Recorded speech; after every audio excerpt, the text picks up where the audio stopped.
The Throne of Souls had finally gained a ruler. Bei remembered how joyful he had been when he finally reached that position.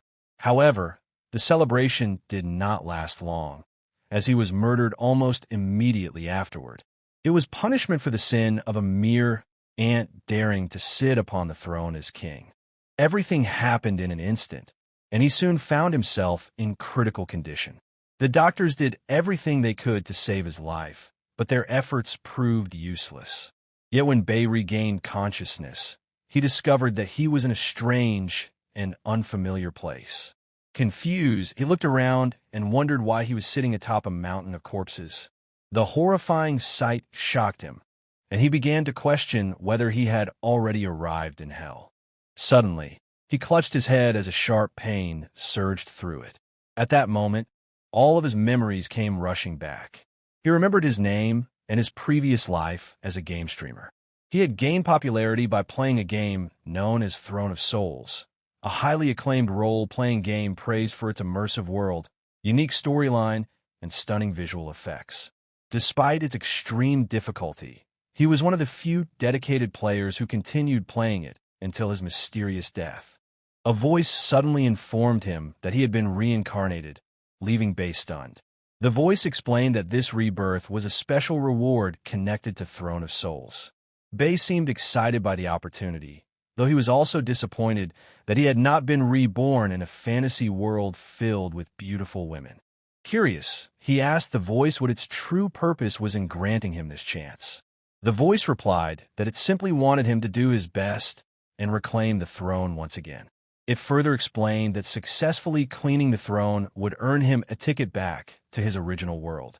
Although the proposal interested Bei, he believed the challenge would be incredibly difficult and deadly. The voice then revealed that he could inherit several abilities from his previous careers, which immediately surprised him.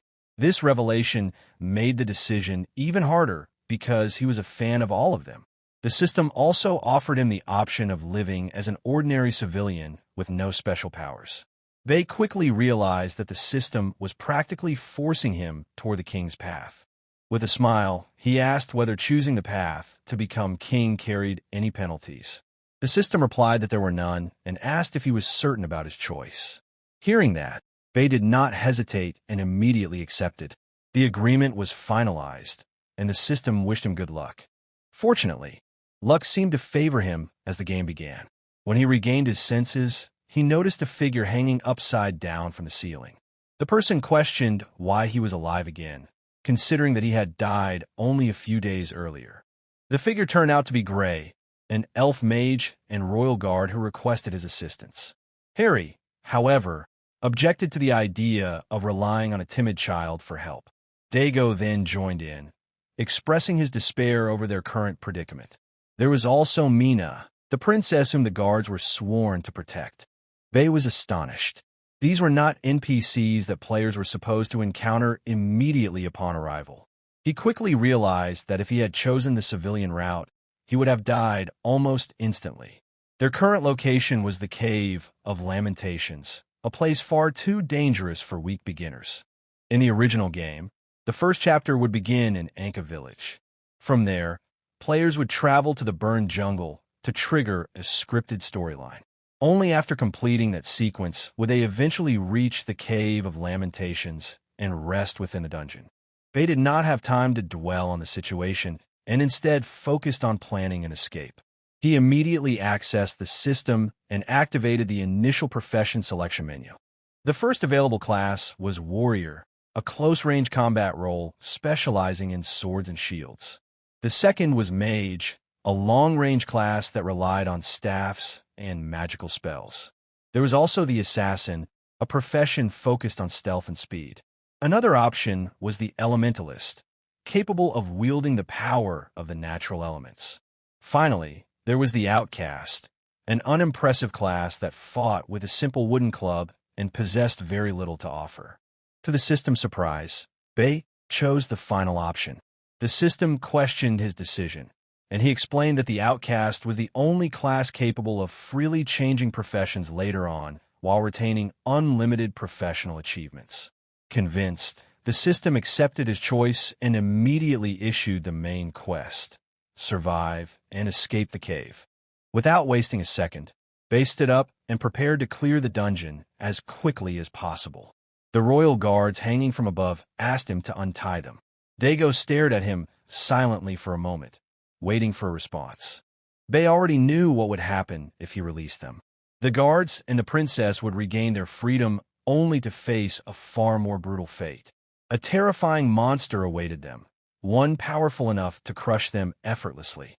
The creature was none other than Blood Axmotic, a level 30 boss monster.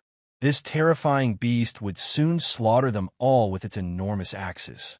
That would be the unavoidable outcome if he chose to rescue the princess and her guards immediately. However, Bei knew of another way to avoid that future, conquering the dungeon itself. Instead of freeing them, he simply began walking away. His actions immediately sparked protest from the captives. They questioned his judgment, believing that his decision showed a complete lack of intelligence. Bei merely replied that they would soon understand his intentions. Not long afterward, a plague beast cub, a level 5 monster, appeared in front of him. The mindless creature roared and charged straight toward him. Raising its spiked wooden club, it swung fiercely at Bei. In response, Bei crouched low and narrowly avoided the savage attack. He then rolled forward to evade the monster's next strike. Harry assumed it was nothing more than luck, while Gray commented that his movements were surprisingly precise. Bei smiled in relief. His battle instincts and reflexes were still completely intact. Frustrated that its attacks had failed, the monster suddenly hurled dynamite. A tremendous explosion erupted, accompanied by the monster's sinister laughter. However, from within the blazing inferno, he emerged completely unharmed, ready to finish off his opponent. With great force, he slammed his wooden staff into the monster's jaw. As the fight continued, Bei was already on the verge of defeating the creature. The plague beast, enraged and humiliated, unleashed its fury against him. It swung with such force that its entire body twisted together with the movement of Bai's wooden weapon. The royal guards were left dangling helplessly, utterly shocked by what they witnessed, though some still remained doubtful. After the battle, Bai paused briefly and reflected on how weak he currently was. The system then announced the rewards he had earned for defeating the plague beast puppy. As he examined his statistics panel, he couldn't help but think about how poor his current status was. As he prepared to leave, the royal guards pleaded with him to free them. Before he could respond, Princess Mina spoke up and said there was no need to trouble him further. She expressed her admiration for his bravery and advised him to proceed carefully. Bai replied that he had his own plans and preferred not to reveal them. Harry interpreted this as an insult, but Mina told him to focus on finding a way out instead. Bai knew they would eventually escape even without his assistance, although doing so would cause them to lose achievements connected to the princess. To him, allies were valuable, but survival always came first. Having played the game before, Bai had already discovered the hidden areas within the Cave of Lamentations. One of those secrets involved saving an important character, so he decided to continue alone. Soon, he arrived at a location where a strange talking bottle was waiting. A voice from inside explained that it had accidentally become sealed within the jar while hiding from monsters. Without hesitation, Bai smashed the container with his staff. From the broken jar emerged Lucci, who immediately offered to grant any reasonable request. Upon hearing this, Bai asked Lucci to help rescue his captured friend. As they traveled together to save him, they suddenly encountered a high-ranking monster. The creature charged toward them in a rage. Lucci instantly recognized its scent and reacted with hostility, realizing it was the very monster responsible for sealing her inside the jar. Her attack tore a spinning hole through the monster's stomach. This was followed by a devastating sword strike that instantly severed its head. Delighted by Bai's praise, Lucci eagerly encouraged him to continue forward. Eventually, she guided him to the edge of a cliff and claimed that she could hear his friend's voice coming from below. She insisted they needed to rescue him immediately because time was running out. Without warning, Lucci suddenly kicked Bai off the cliff, claiming it was the fastest method. His scream echoed through the cavern walls as he plunged into the seemingly bottomless abyss. Lucci apologized casually, explaining that kicking people was simply an old habit she could never overcome. Bai then asked how she knew he had been reborn, which surprised Lucci because she had assumed he would not survive the fall. She revealed that everyone she had kicked before had eventually died. Turning away, she believed Bai would suffer the same fate. What she did not know was that Bai had survived thanks to the kick itself.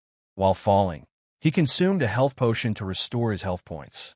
He also learned that information regarding reborn individuals was restricted, though he concluded there was no reason to worry about it for now.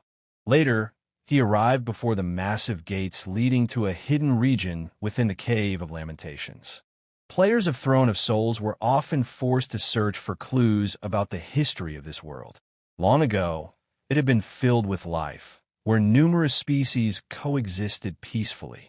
Everything changed when an alien spacecraft suddenly crashed into the world. The impact shattered the enormous glass barrier that protected the kingdom and caused the foundations of the world itself to collapse. The area where Bai currently stood was one of the abandoned ruins that once belonged to an ancient underground civilization. He considered using the hidden exit to complete his mission, but hesitated because of the extreme danger associated with that route. In the end, he chose to trust the countless experiences he had accumulated and ventured down the treacherous path. For him, reaching the bottom of the abyss successfully should have been easy. Even so, he knew he had to remain cautious because a single mistake could prove fatal. Ironically, despite his confidence, he somehow made exactly that mistake and slipped. He quickly adjusted his body in an effort to regain balance and prevent himself from falling. Letting out a relieved sigh, he believed he had narrowly avoided disaster. The moment he lowered his guard, a man suddenly appeared behind him.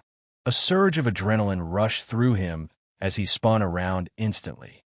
Without hesitation, he hurled his spiked wooden club toward the stranger.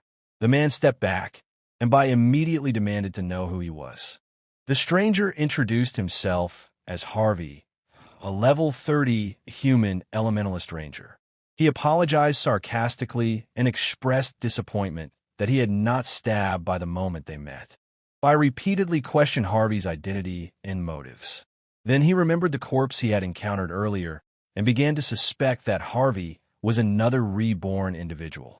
Harvey confirmed the suspicion and mocked Bai for being reborn as a level 1 outcast. In his eyes, someone like Bai was not even worth killing. Everything happened in an instant. Harvey had already inflicted a serious wound upon him. Clutching his injury, Bai could not understand why a fellow reborn person would attack him. Harvey ridiculed his ignorance and explained that the greatest enemy of any reborn individual was another reborn individual. Refusing to accept Harvey's words, Bai reached for his spike club. Harvey effortlessly shattered the weapon and decided not to finish him off. Instead, he leaped away and stated that whether Bai lived or died depended entirely on him. Breathing heavily, Bai demanded an explanation from the system. The system informed him that killing another reborn individual granted experience and blood soul points. It further explained that reborn people could reincarnate into different species at random. Every starting role possessed unique information, with the exception of the outcast class. As Bai continued to fall, none of the system's explanations truly made sense to him. Nevertheless, he refused to surrender. At the last moment, he grabbed onto a platform, using it to reduce the impact of his fall and keep himself alive. His severely injured body slammed against the platform, yet he refused to release his grip. He knew he could not afford to waste such a rare opportunity, as chances like this came only once. No matter how intense the pain was, he was determined to endure it. After pulling himself up, he deliberately let go and allowed his body to bounce from platform to platform until he finally reached the bottom. Upon successfully arriving, he laughed in relief. All that remained was to crawl his way out. However, just as he was about to leave, he detected a familiar scent in the air. Standing before him was the wave-toothed fusion beast, writhing as it prepared to devour him. As Bai slowly backed away, the creature suddenly split apart, producing countless smaller monster heads. In an instant, Bai found himself completely surrounded as the beast entered its second form. The transformation had occurred far too quickly, causing him to suspect something was wrong. He theorized that Harvey had intentionally lured the monsters toward him in order to finish him off. Given the circumstances, Bai understood that only one outcome seemed possible: death. The monsters began screeching as they rushed toward him. Yet Bai was not someone who could be underestimated. Having survived countless battles, he immediately dove into the nearby acidic river despite the danger. The river possessed extremely corrosive properties capable of dissolving virtually any living creature. Even so, its destructive power was insignificant compared to Bai's overwhelming determination to survive. His clothing provided some degree of protection, while the acid itself was far deadlier to the monsters pursuing him. As the creatures hesitated along the riverbank, Bai crawled through the corrosive waters. Every movement was agonizing, but his expression remained filled with resolve. While struggling forward, memories of his past surfaced. He had been born in poverty and later moved to the city to pursue his education. To support himself, he worked as a dishwasher at a restaurant where he was constantly criticized and mistreated. Although balancing work and studies was difficult, he never allowed himself to be defeated. Then his mother was diagnosed with a terminal illness, causing his entire world to collapse. He took on another part-time job delivering food, where he continued to suffer mistreatment. Just as his career as a gaming streamer was beginning to improve, he died unexpectedly. At first, death itself had not bothered him. However, dying in such a pathetic manner was something he absolutely refused to accept. Slowly rising to his feet, he felt frustrated by the cruel joke of his current situation. Nevertheless, he forced himself forward without caring about the monsters chasing him. They sank their teeth into his body repeatedly, but despite the pain, he successfully escaped the Cave of Lamentations. As the system announced his rewards, the monsters continued clinging to him. Suddenly, a surge of powerful green electricity erupted from below. At last, Bai used the sacred blood essence to restore his health and increase his attribute points.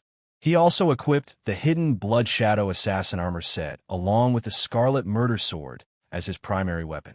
A fierce storm of cutting energy and sharp metallic sounds burst from his body. As the smoke gradually cleared, his newly equipped attire was revealed, billowing dramatically in the air. He emerged with a completely transformed appearance, carrying himself with the presence of a reborn king. The surviving monsters shrieked as they charged toward him once more. Bai rushed forward and unleashed a relentless barrage of mutilating strikes. Within moments, he had cut through every one of them. The remaining creatures trembled with fear and hesitated. They soon began merging together, combining into a single massive entity. The fused monster then opened its enormous mouth in an attempt to swallow Bai whole. In response, Bai summoned his twin daggers, the Scarlet Killing Blades. He revealed that this was the very reward he had been waiting for. Igniting a crimson flame, he created a powerful circle of fire around himself. He charged directly toward the enemy, determined to eliminate it as quickly as possible. Trails of scarlet flames streamed behind him as he advanced. Predicting the monster's attack, Bai instantly lowered himself. He then drove his blade deep into the creature's flesh, tearing through its body. Every strike inflicted unbearable pain upon his own bones, but he continued fighting. Next, he activated Scarlet Burn, a skill designed to exploit existing wounds. Crimson thorns erupted throughout the monster's body, spreading suffering from within. He asked the monster whether it could feel pain before deciding to end the battle permanently. Activating Shadow Assassination Training, Bai surrounded the enemy with numerous clones of himself. A storm of sword strikes descended upon the creature, causing it to scream in agony. For his finishing move, blazing slashes rained down like divine judgment. With that final attack, the system announced the successful defeat of the monster. Bai was pleased to discover that he had gained 8 levels at once. Remembering how difficult leveling up was in this game, he mentally reviewed the game's progression rules. The system awarded him coins, a potion, and a new prayer ability. Opening his status panel, he invested all of his available points into agility. He also examined the newly acquired items in his inventory, most of which were consumables. He found the situation somewhat embarrassing because he once possessed numerous high-quality weapons and professional-grade equipment. Even so, he had managed to obtain the dragon armor and the dragon pillar sword. He had also acquired the profit of the Starry Sky and Deep Space set, a powerful magician's equipment set. Now, Bai began considering whether he should rescue Princess Mina. He thought about threats such as Harvey and realized confronting them alone would be extremely dangerous. After weighing his options, he concluded that joining Mina's group would be the safest course of action. Working together with them would reduce the risks he faced. Having reached his decision, he immediately set out. Following a trail of monster corpses scattered across the ground, Bai fought numerous monsters that stood in his path. He activated the newly acquired prayer skill known as Suffering Drill.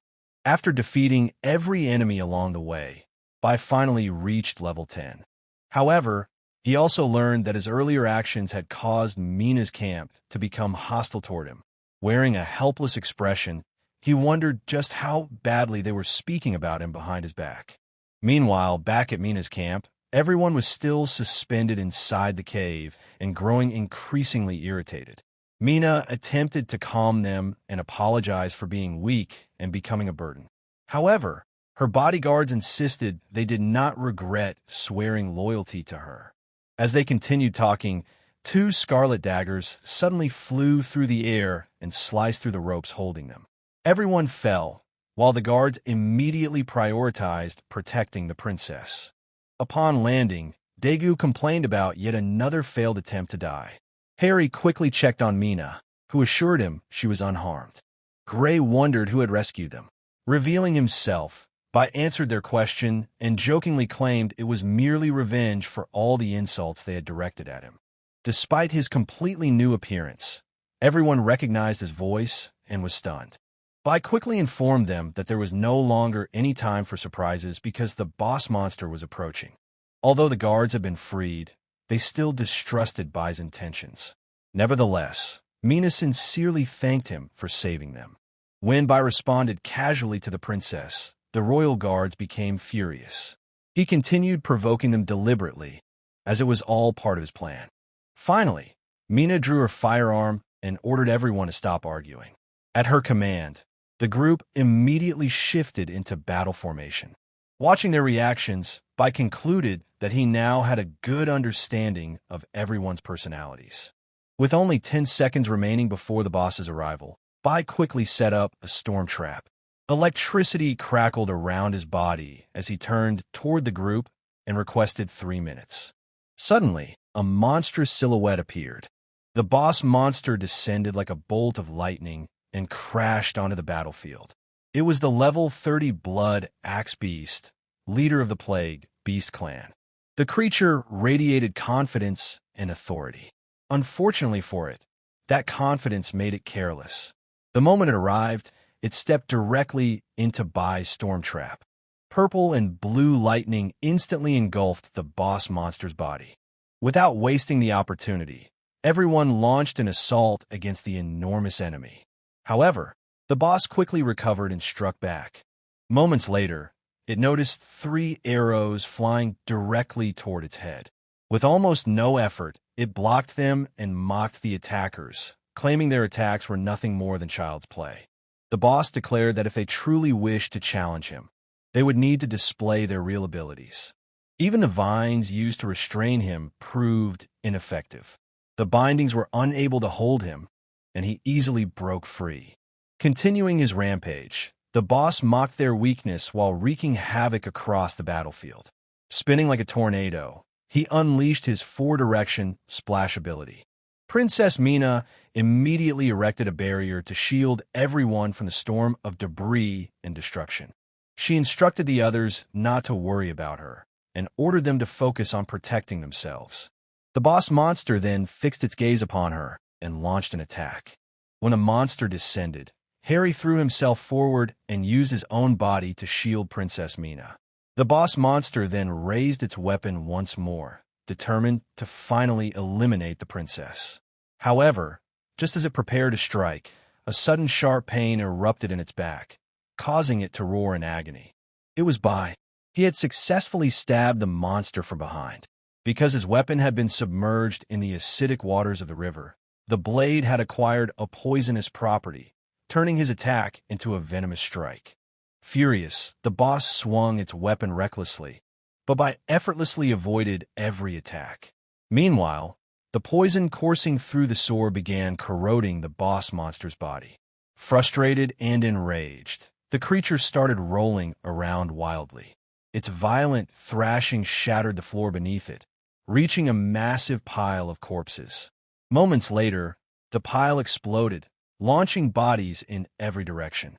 The explosion reanimated the corpses, and with their transformation activated, the battle entered its second phase. Dances stated that they would handle the transformed corpses while Bai focused on the boss. Given the circumstances, nobody objected, and they immediately engaged the undead enemies.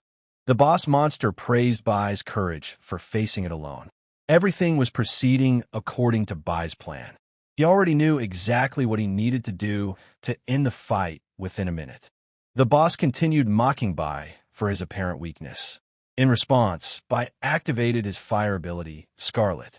Flames trailed behind him as he moved through the air with deliberate, calculated steps. As he fought, Bai remembered playing this boss battle countless times in the game. The boss had defeated him repeatedly, requiring at least 30 deaths before he finally managed to clear the encounter. Now, facing the same monster he had battled so many times before, he had already memorized every attack pattern. That knowledge allowed him to dodge effortlessly. Keeping his eyes fixed on the boss, Bai calmly assessed the increasingly tense situation. The monster eventually demanded to know why he was only dodging rather than fighting back. Every piece of debris the boss hurled at him was easily avoided through Bai's precise movements. Watching from a distance, Mina could not help thinking that Bai moved like a seasoned veteran. The boss finally realized that Bai was employing a hit-and-run strategy. In response, the monster summoned its war axe, signaling the beginning of the third phase. The boss performed its blood dance technique, leaving Bai with nowhere to hide. Even with his speed, Bai could not completely avoid every attack unleashed during the third phase.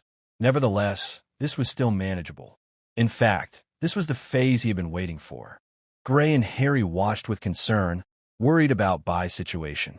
The boss raised its battle axe, preparing to deliver a decisive finishing blow. However, the attack was completely wasted because it struck only Bai's shadow clone. The monster was shocked to discover that Bai possessed a teleportation ability. Taking advantage of the surprise, Bai appeared behind the boss and landed a vicious strike to its back. He had successfully exploited one of the third phase's greatest weaknesses. Wounded, the boss complained once again about Bai's habit of attacking from behind. The royal guards were astonished to see the seemingly invincible monster suffering injuries. Driven entirely by rage, the boss lost all rational thought and began attacking recklessly. Bai, meanwhile, remained calm, precise, and methodical. Through a series of swift movements, he repeatedly mutilated the monster's enormous body. The boss never imagined that such an insignificant human could pressure it to this extent. No matter how furious it became, it eventually resorted to using a mysterious object. Upon activation, the object began absorbing energy from the surrounding corpses to restore the boss's health. Even Bai was surprised, as this development was completely outside his expectations. Before the ability could fully activate, a golden band was thrown toward the monster, interrupting the process. It was Mina. She ordered everyone to focus their efforts on the boss. Enraged by the interruption, the monster blamed Mina for ruining its plans and immediately charged toward her. The royal guards were unable to assist because they were pinned down by enemies. Fortunately, Bai arrived in time to shield Mina from the attack. Seeing the injuries he had suffered, Mina felt guilty and apologized. Bai dismissed her concerns, saying that it was his own fault for losing focus. The boss turned toward them in frustration, irritated by their persistence. Bai assumed a combat stance, fully prepared to bring the fight to an end. The monster suddenly became alarmed. It sensed a powerful energy radiating from Bai. Despite its monstrous appearance, the boss was intelligent enough to recognize when retreat was the wiser option. As the creature fled, the reanimated corpses collapsed to the ground. The royal guards rushed over, apologizing for arriving too late. Ignoring them, Bai decided to pursue the escaping boss. Mina attempted to stop him, but Bai simply stated that he had his own reasons and continued the chase. Activating Murder in the Shadows, Bai quickly caught up to the monster. Convinced that the boss had to die, he unleashed a fatal attack.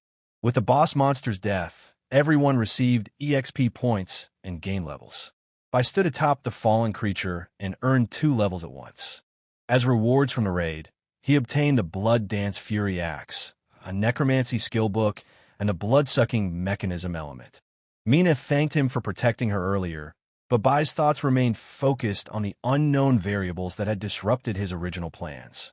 The royal guards gathered around him, showering him with praise. Harry also apologized for his previous hostility and acknowledged Bai's heroism. As a result, Bai's standing within the princess's faction rose significantly. Modestly, Bai denied being a hero and instead asked why they were unconcerned about his identity as a regressor.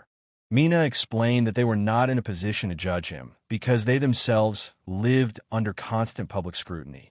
Bai was surprised to learn that they also knew another powerful regressor. Curious, he requested more information, explaining that he was still a beginner and wanted to learn. Princess Mina turned around and suggested they discuss the matter while walking. Together, they departed from the Cave of Lamentations, accompanied by the remaining guards. As they traveled, Mina explained that returners were individuals who came back to life after death and possessed unique abilities. At first, many nations ignored their existence until a prophecy emerged concerning the rise of the returners. Mina explained that the returner who had assisted them was completely different from the usual savage types. She even claimed that his aura felt remarkably similar to Bai's. She also warned him that a difficult path still lay ahead, because much of the world harbored hatred toward regressors. As a precaution, Mina presented Bai with a gift. The moment he received it, Bai appeared to recognize the item immediately. It was revealed that the mysterious returner had originally given this dagger to Mina. The weapon was called the Veil of Pattern, a high-damage dagger capable of concealing its user's identity. Bai was astonished. He had never encountered such an item before. Mina explained that it would allow him to hide his identity as a regressor and avoid unnecessary threats. The royal guards questioned why she would hand over such an important artifact, but Mina dismissed their concerns. Holding the dagger, Bai reflected on how honest and kind the princess truly was. Ironically, he believed those qualities were the very reason she was not destined to become king. As the last surviving bloodline of the Starshine Kingdom, Mina should have lived a life honored by everyone. However, when a great disaster struck, the world's soul was devastated, triggering widespread chaos and unrest. The catastrophe caused countless species to mutate and plunge the world into an apocalyptic era. To protect civilization, the Starshine Kingdom united its forces under 8 lords. Yet as those lords gradually slowed their efforts, the kingdom's authority weakened and eventually collapsed. The 8 lords declared independence and now viewed Mina as a threat. Nevertheless, the more she was oppressed, the more determined she became to walk the difficult road toward restoring the kingdom. Bai's thoughts were interrupted when Gray asked whether he had been responsible for killing the monster corpses along the way. Then Dago pointed forward. The exit was finally within sight. Princess Mina immediately took the lead and headed toward the cave's entrance. As they emerged, she shielded her face from the sudden sunlight and enjoyed the warmth of the day. The group paused for a moment before the magnificent view stretching beyond the Cave of Lamentations.